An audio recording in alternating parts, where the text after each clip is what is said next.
So for this next panel, we're going to focus on the part of healing where it's looking at our history, our roots, our ancestors. Something that we just saw a photo from last week's prom, right? And we're seeing photos from COVID.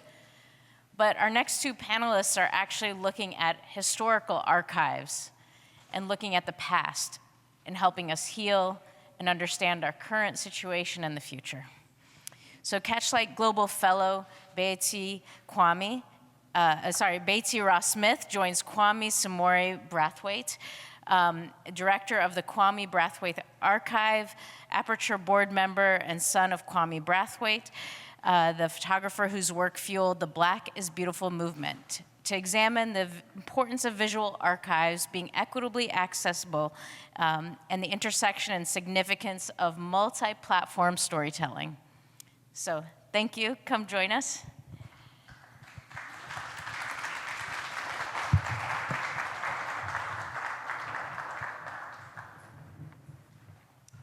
It's a pleasure to be in conversation with you, my brother. Yeah, same here. So, my work is going to talk about some difficult history, but it's important history for us to address because it helps us understand how we get to our current moment and how a lot of the things we're facing now aren't necessarily new. So we can learn a lot from the past in order to figure out how to navigate some of our challenges that we're dealing with now. So a lot of my work examines the concepts of identity, beauty, reciprocity, and how identity forms the basic building blocks of human interactions, both on an interpersonal level and also on a group level. Another major element of how I work is creating experiences where I don't tell people what to think, but I force them to question their pre-existing beliefs. A lot of you would recognize this young man. That is Representative John Lewis. That's a mugshot of him during his civil rights work. The power of visual archives is really important, and it's very important for them to be accessible because they define how we perceive one another as well as the different social systems we have to navigate. In this particular case, when we think about the power of visual imagery, you see that a mugshot paints someone as a threat to society, right? But then when we think about what Representative Lewis's legacy was, it was anything but that.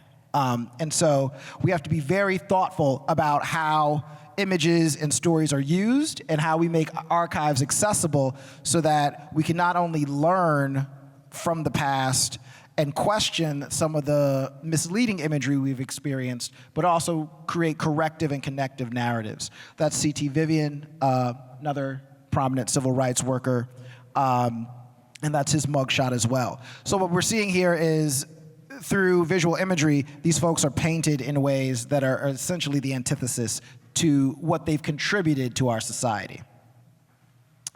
The first image you saw was part of a series I've done called Taking Aim. And with this body of work, what I was interested in doing was looking at what emotion is evoked when a viewer is in front of a target. And I actually went to a firing range, actually in South San Francisco the first time I went. I was taken actually with a class. And what stood out to me was that none of the targets looked like actual people. They're either silhouettes or they look like characters from an action movie. And we know, due to statistics related to violence, that if you're going to be involved in interpersonal violence, it's going to be someone who looks like one of your neighbors. It's not going to be, the arch villain from an action movie. And so I was really curious about how identity plays into these ideas of who is a threat, who is considered a victim, when violence is considered deplorable, when it's considered acceptable, and how historical notions of that affect who we think of as threats, victims, and so forth to this very day. These are some installation shots from a current installation I have at Columbia Law School. I'm the inaugural artist in residence there, and this initial installation is an installation called Visualizing Violence, where I used a combination of these targets from the Taking Aim series with some short 360 immersive films. You can actually experience some of the films installed here in this exhibition. But the immersive films tell the story of racial domestic terrorism from the early 20th century and look at it as part of a continuum of societal behavior, and then connect the social issues that led to the violence of that time to our current issues today. That project is called Red Summers, Domestic Terrorism, 1917 to 1921. And again, the visual archive was critically important, an accessible archive was critically important, because what I did was I looked at archival imagery and shot with a 360 immersive camera, and then blended archival imagery from these events over contemporary footage when you're immersed, so that you feel as though you're looking back in time. And again, I mentioned a lot of the social issues from 100 years ago being similar to what we face today. On the left, you see the caption. That's rioters storming the Douglas County Courthouse in Omaha, Nebraska on September 28, 1919. The right is people storming the Capitol of the United States on January 6, 2021. In the case of Omaha, they wanted to capture a black man who had been charged with rape, who was already being held in jail, but they wanted to remove him from jail and kill him due to mob violence. They ended up causing well over $1 million of damage to downtown Omaha just to try and get one man. So Red Summers VR, as I mentioned, looks at events from 1917 to 1921. And again, this type of mob violence and domestic terrorism is part of a societal continuum. But those years, there's some really large spikes in the number of events. Over 3 dozen within that time period. We focused on 7 for Red Summers.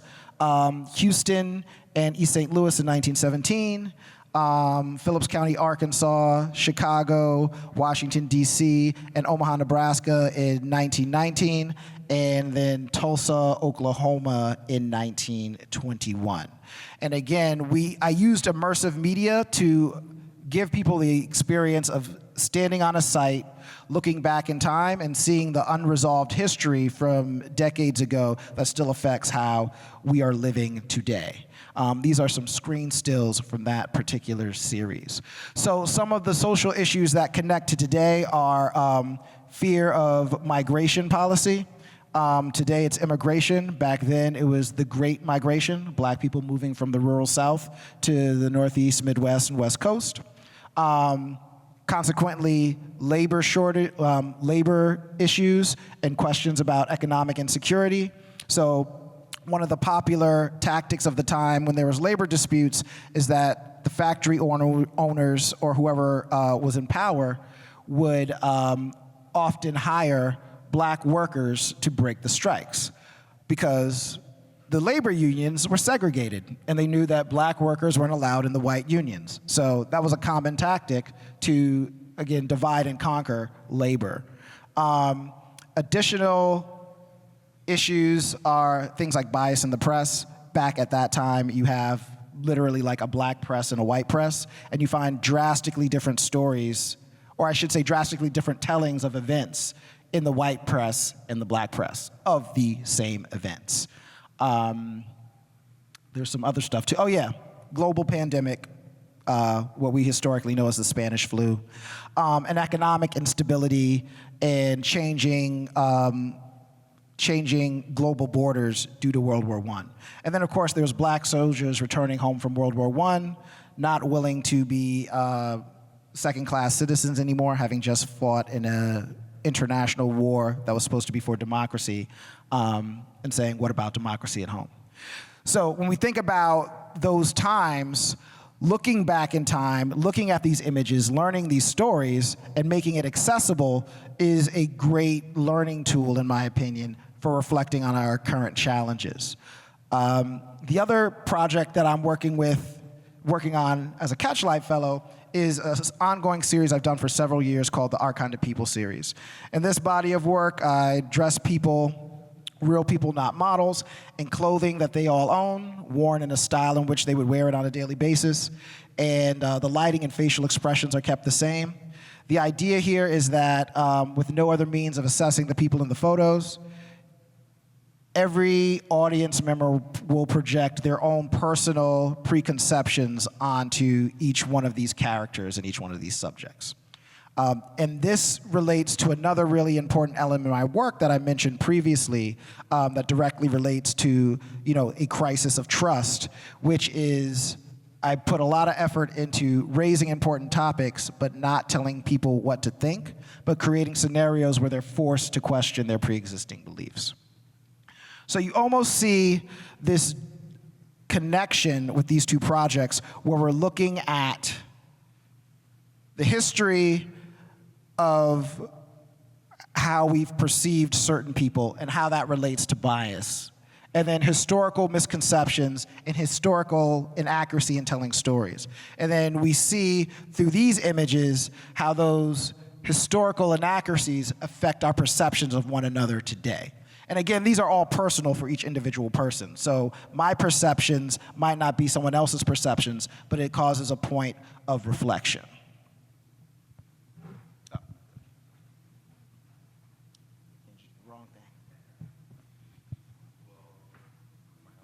Hello. Thank you, Catchlight. Thank you, Bayeté, for being in conversation. This is actually a really great opportunity for me to talk about the work that we're doing with the Kwame Brathwaite Archive with my family and doing my father's work, who is, back in New York. He's 84 years old, and it's my time to kind of take over. And so, first, I want to kind of just talk about the way in which we came about this entire project. My father he started photographing and capturing images back in 1956. And so he'd been active all this time. He finally stopped around 2014, but before that happened, he and my mother were visiting us in California, where I now live. I live in Southern California. And I said, he had this folder with him. It was a manila folder with 2 images in it, and one of the images was this beautiful shot of Muhammad Ali. He was sitting right before the Ramblan jungle in Zaire on the Congo River, just a really pensive, beautiful image of him kind of outside of his typical element of, being boastful and braggadocious and taunting people maybe and knocking some people out. And I was like, this is an amazing image. He's like, thank you. And then the other image was one from the backstages of the Grammys in 1975, and it was the Righteous Brothers, John Lennon, Yoko Ono, David Bowie, and Roberta Flack. And I said, what is this? Like, how have I never seen these images? And he says, I have plenty of images that you've never seen. And I said, my wife looked at me, and I looked at her, and I said, wow, this is something that we need to do something with. And so at that time, we were at the beginning stages, and we really wanted to kind of understand how to take care of an archive. We had been in New York at the same time. We were living there, and we're spending time with him, but I didn't really spend time with him in his practice and understanding what his practice was. And clearly, as a young person, I was his assistant when I was 16, and that was a fun summer of learning how to really shoot and go out and be a photographer and take me to different exhibitions and shots and jobs and things like that. But it was really just an amazing time for me to really start to understand him as the artist and as the creator. And, I'm biased, right? So I'm thinking, this is amazing work. Everyone's gonna wanna, know about this work. But I went through the process of really just first understanding it and trying to go through the archive, but then allowing other people to experience the work. And that's really the work that we're doing now, is really trying to make sure that people understand the foundation of his work, which is the Black is Beautiful movement, and his photographs are the visual representation of that. Co-founded AJAZ, the African Jazz Art Society, and later studios with his older brother, Kwame Brath, and other creatives, Bob Gums, Frank Adu, Ernest Baxter, Chris Mendices Hall. They were coming together to celebrate the music of that time, which was jazz, or Black American music as it's now called, and also just bringing about these incredible musicians to their community. So it started off as a community, but then as they became more active as activists, thinking about the world and connecting, building that bridge back to the continent and throughout the rest of the diaspora, they really wanted to change the way people in our community perceive themselves. And later on in 1962, they formed the Grandassa Models. The Grandassa Models, Grandassa land was Carlos Cook's, what he referred to as Africa, the continent. And what they formed was the Grandassa Models, women who were activists, teachers, artists, creators in the community who embodied embracing African ancestry, embracing what shunning European standards of beauty and accepting themselves. So it really became the creation of what we now commonly talk about, bringing your whole self to work, bringing your authentic self, being unapologetically who you are, was really kind of the foundation of that with the Black is Beautiful movement. And so what's at the core of his work is that it's the implementation, the understanding who you are, celebrating who you are, and through that work, one of the things he was able to do was, go out into the world and photograph everything from fashion to politics to, Nelson Mandela's inauguration, Michael Jackson at Studio 54. And so there's this breadth of work that we are now going through and taking the film, his work is on film, and then taking that and putting that into digitizing that and creating opportunities for people to experience it. And for me, one of the things that I'm really excited about is being able to share that with people in many different forms. So there's obviously the archive work that we're doing and creating that. There's fine art, so we're doing exhibitions. Currently, our exhibition is in North Carolina, which is where I'll be in a couple of days, at Renolda House, and that is kind of an intro, and it's the book that's at the table over here. Kwame Brathwaite Black is Beautiful is really just the implementation of, the exhibition is the physical manifestation of that book through aperture. And so one of the things that we wanted to do is expand and capture people's awareness and knowledge about the work that they were doing and what's in this archive through different forms of media. So there's the book, there's the exhibition, and I'm working now on with some musicians who are now taking the work and creating original music inspired by that. So I'm working now on an album and a multimedia experience called the Black is Beautiful Experience. So the thing that's really incredible for me right now is in doing this work and going through this archive, not only is it just kind of this discovery that we have every day.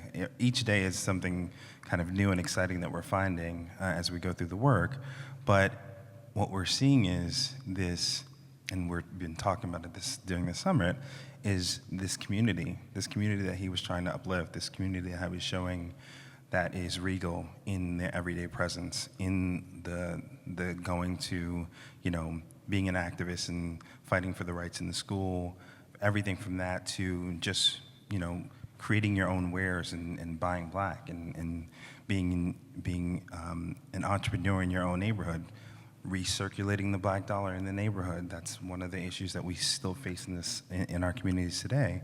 And so one of the things they wanted to do is really emphasize that. And so in doing this work, one of the things that I've found, especially in the last couple of years, is that people have been wanting to look back and see, this is really uplifting work. This is showing us in a way that we really can appreciate, and people have started to look back and really appreciate and rediscover his work. So it's a really great moment for us, and for me, being able to kind of talk with him, get his experiences, and understand what was driving him, what was really important to him. I got it, and I got those kind of the storytelling aspect of it, and getting those oral histories passed on. but now I'm also discovering it as I continue to go through the archive, which we are right at the beginning stages of, really, even though we've been working on this for some time now. So for me, I think what's really important is to continue to inspire others to do the same. In doing this work, I've often been approached by people and saying, you know, I have something similar. There's, you know, I have my parents' archive, or I'm looking to figure out ways in which I can, you know, put out a book or look at a documentary or something like that. And they've asked me to kind of take that on. And I said, you know, right now I can't. I'm still working through this archive, and I have a day job. I work for a startup, and my 3 kids. But one of the things that I'm starting to do is help people understand how they can too take this information, take whatever it is, because sometimes it's not just, you know, photographs. Sometimes it's oral history. Sometimes it's quilting, and sometimes it's people's paintings. It could be anything, someone's collection, because in each of those archives, in each of those groups of this collection of people's, the things that they've brought together and lived their life through, they're stories. They're things that they want to share and things that should be shared. And one of the things that I think is really important as we go through it is, how do we tell those stories? How do we share those stories? And, you know, obviously what he has done has been something that has been worth documenting, but who says that it's not worth documenting someone's, you know, family collages and the family photos? So I think one of the things that's really critical for me is helping people understand that these stories need to be told. Someone has to tell them, and there's a responsibility that we have as the next generation to kind of bring those stories forth. And how do we, who says which stories are important? We have to be the ones that make that decision. And so as we go through, and you know, there's a picture actually of him at the last photo shoot that he did for the New Yorker, which was really a lot of fun. I got to watch him in this element really there. This practice of photography, this archive is really important, because what you have here, and I witnessed this in this particular photo shoot, the connection with the subject is something that is really, you have to gain their trust. They have to be able to allow themselves to be open to allow you to photograph them in their true element. And that takes a trust, it takes honesty, it takes courage.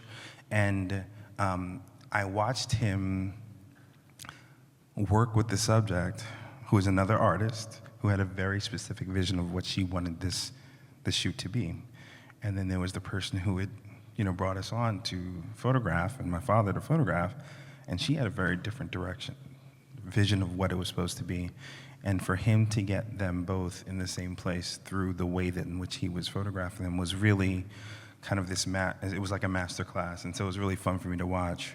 And on the right, that's me just at my home working through some of the imagery. But I think, for me, as we look at these stories, we look at these really important stories that need to be told, there's an education. And we need to educate the next generation, because there are people I know, you know, they essentially started the natural hair movement.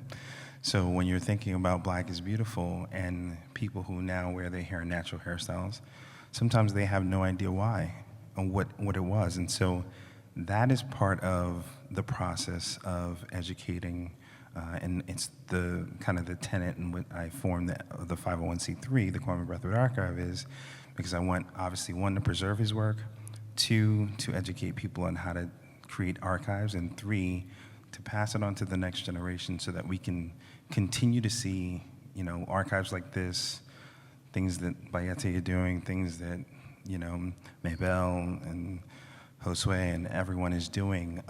These are the types of fellowships and the opportunities that we need to give young photographers so that they can go out into the world and to continue to create these storytelling opportunities.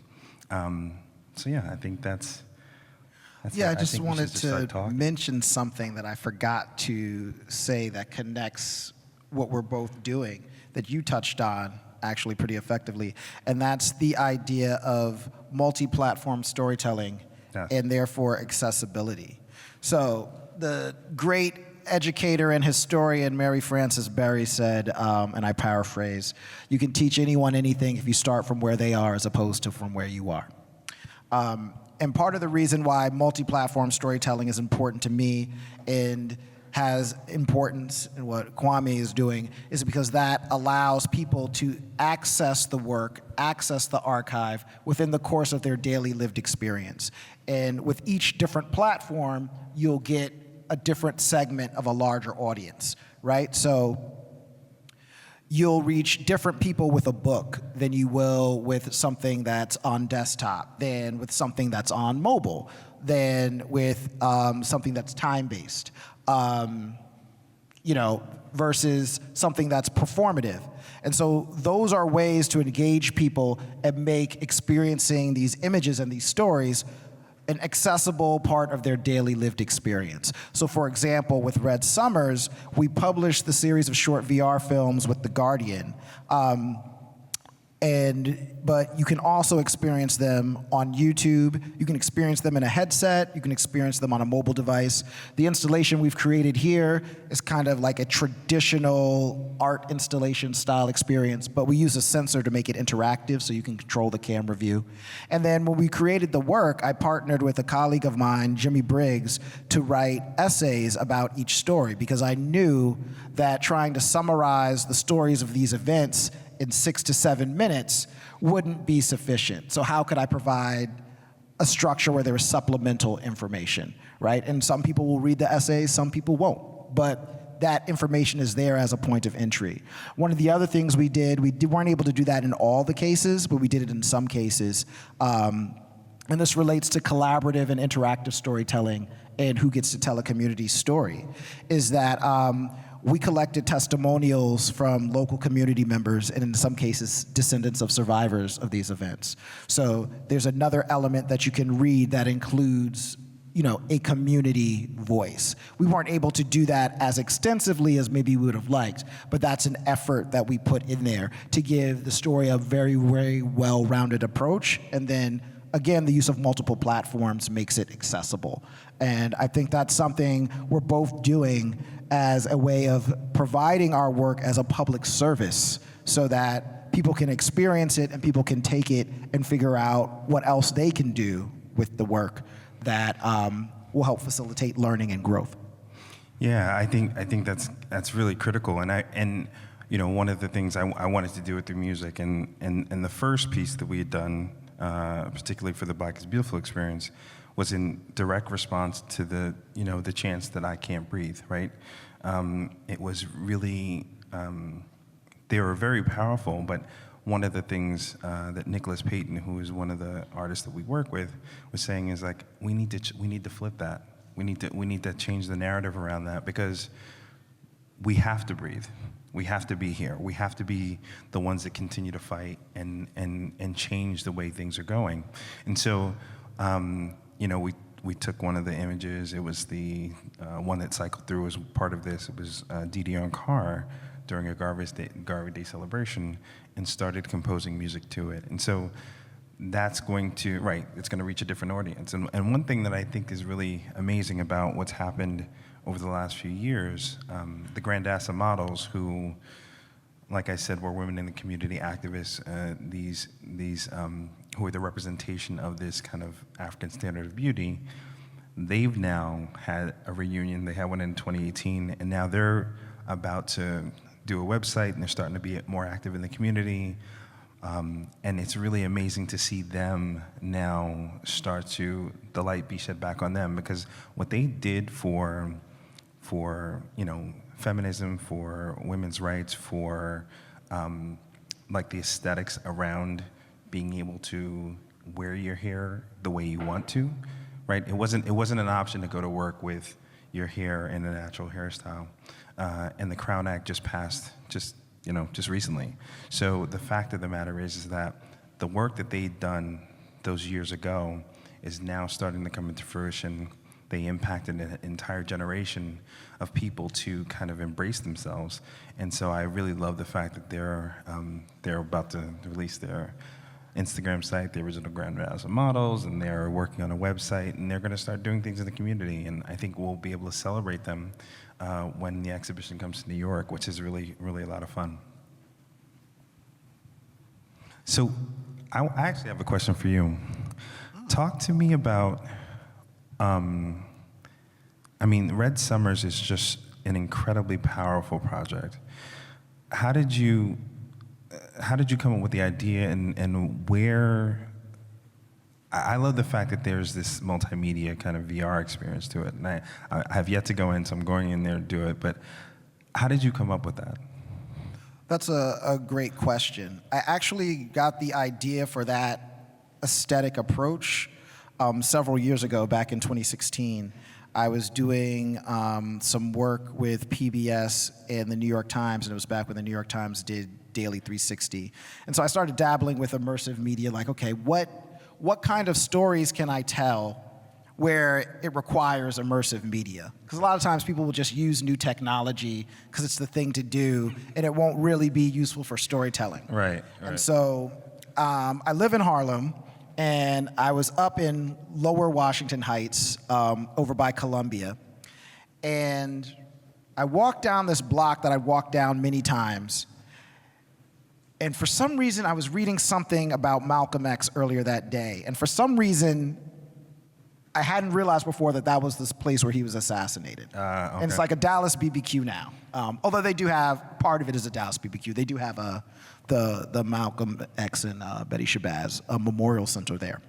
But I was like, wow, like I walk by this all the time. I've read a pretty decent amount about Malcolm. Like, if I didn't know this, a lot of other people don't know this. Right. And it made me think about the history that we live on a daily basis that is still affecting us, that we don't think about or acknowledge. And then I thought about how we can give people, through technology, sort of like these tours of history where they can feel like they're in a place but not have to actually travel to that place. So I started thinking about the archival images, and I was like, oh, if I blend these together, I give people a sense of place and they get to look back in time. And I think, aesthetically, it's captivating enough to hold their attention. And then, the idea was, who has expertise on this event who could speak as an authority? And with the Malcolm X piece, there's people who are still alive. So I interviewed A. Peter Bailey, who was part of the Organization of African American Unity, one of the last people to speak to Malcolm before he died. And we did like this 2-minute piece.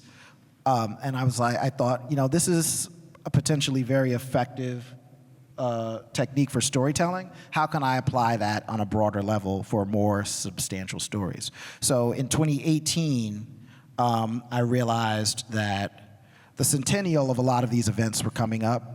And I also realized it was an undertold story. Like, most people don't know about these events, even though there was dozens of them. Like, it's just not taught in history classes. And even people locally, a lot of times, won't know them. I remember when I went to Tulsa, both black and white Tulsans were like, yeah, I just heard about this like 2 years ago because the centennial was coming up. And that was true in a lot of different places. And that's the oral history, right? Yeah. Those are the archives that need to be passed down, both oral and both, in physical materials, but those things are omitted from our education, right? And so I think that's incredible. And they're omitted on purpose. Right. Like, Yeah. that was definitely purposeful. Right. There's no question. There's no question about that. And it's something that, it's harmful to us all because we're all citizens and countrymen and women.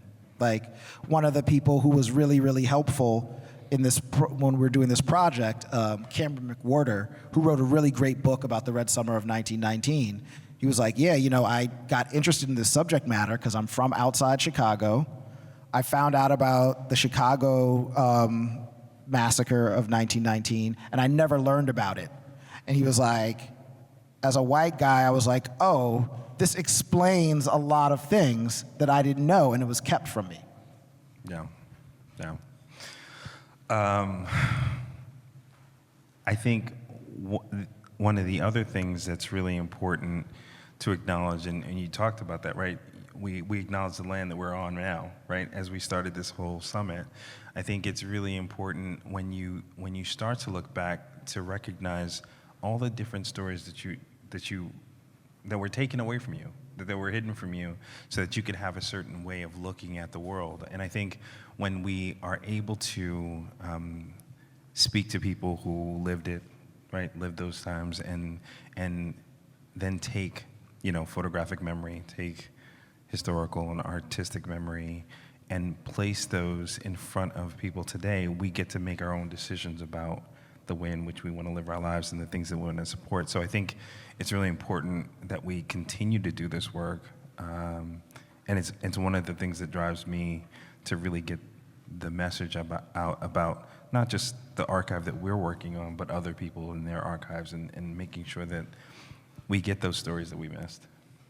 Yeah, and I have a question for you really quick, because we have to wrap up shortly. When I was working on Red Summers, I realized like a lot of these archives, a lot of these images were in state archives and local archives, and certain things were in people's personal collections.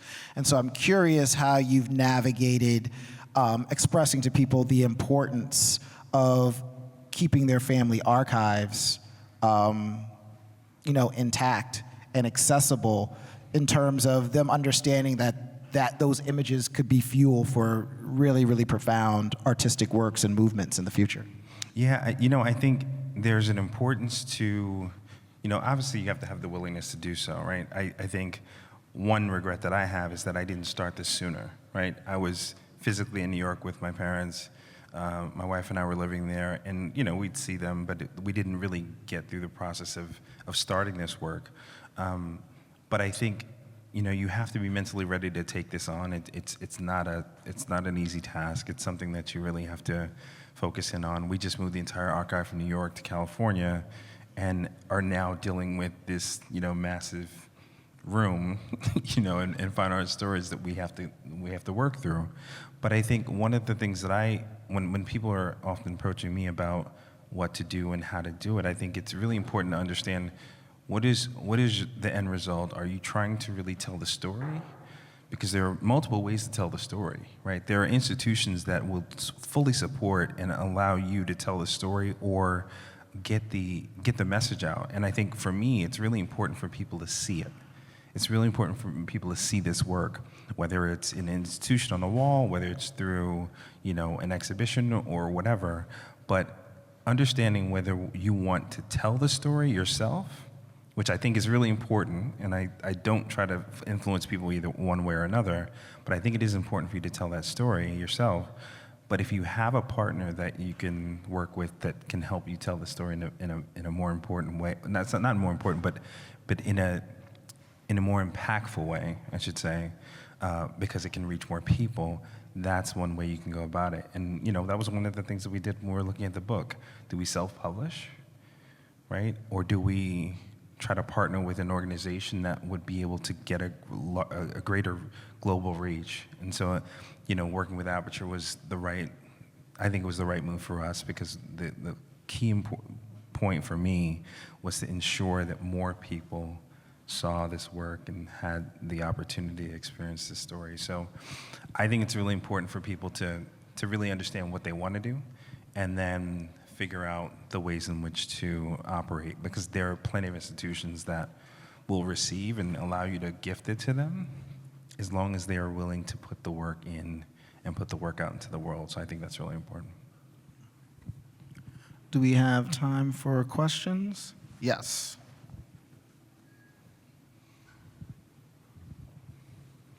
It's late in the day. Well, it's the end of a long day, too. Yes, I think we have one here. Oh, we see someone over here. Yeah. I just wanted to say to Kwame, because of your images of your dad's images and how they were printed, I took my work to the same printer to have them printed. So thank you. Oh. So I took it to Bonnie. Oh, nice. Yeah, and I go, you know what? I got to do it. So thank you. Oh, that's amazing. Thank you. That's amazing. And thank you for the debt. Yes, that group does amazing work. I work out of a place called Film Solutions down in Burbank, and Bonnie and her team, Paul, and they're absolutely incredible. Because a lot of this work is 60 plus years old, so you got to be. We tested actually a bunch of different places around the country, and they put out some really amazing work. So thank you. Yeah, they do. They do. They do.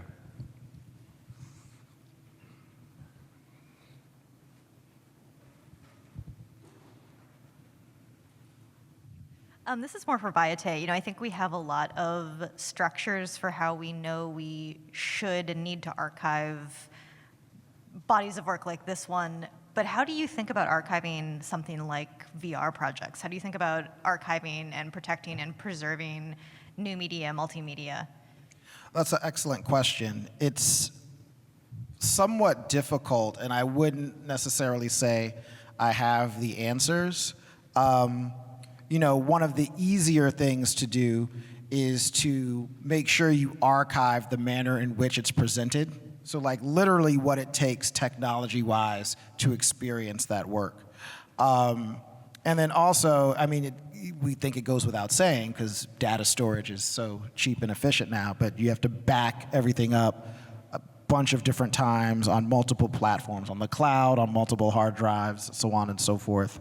And then the other thing that I attempt to do is I attempt to archive still images of the pieces, but then also I've created videos of the pieces playing where I'm controlling the camera movements, so it's not in a headset or in an installation, but it's actually a recording of the piece with certain camera movements so that there's a video file of the entire piece so that can be archived as well. So a lot of stuff with digital technology is archiving the information about it, particularly the tech specs, and then archiving it in as many different forms as possible. And I have printed some still images of the screenshots as well, although I don't know how potentially useful that will be, but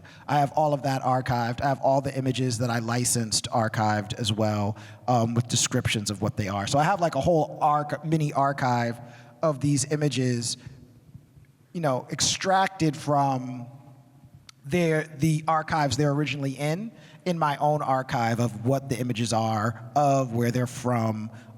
These are digital, but I may print them at some point just to have backup. So it's really keeping every specific part of it archived and archiving things in different formats and in multiple places.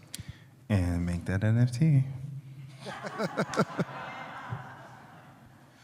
I have been thinking about that. I'm not sure how to go about that yet. It feels like an odd thing to make a specifically almost kind of fine art object.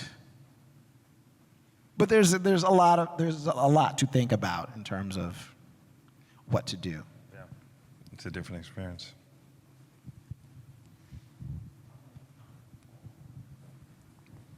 All right, I think that's it.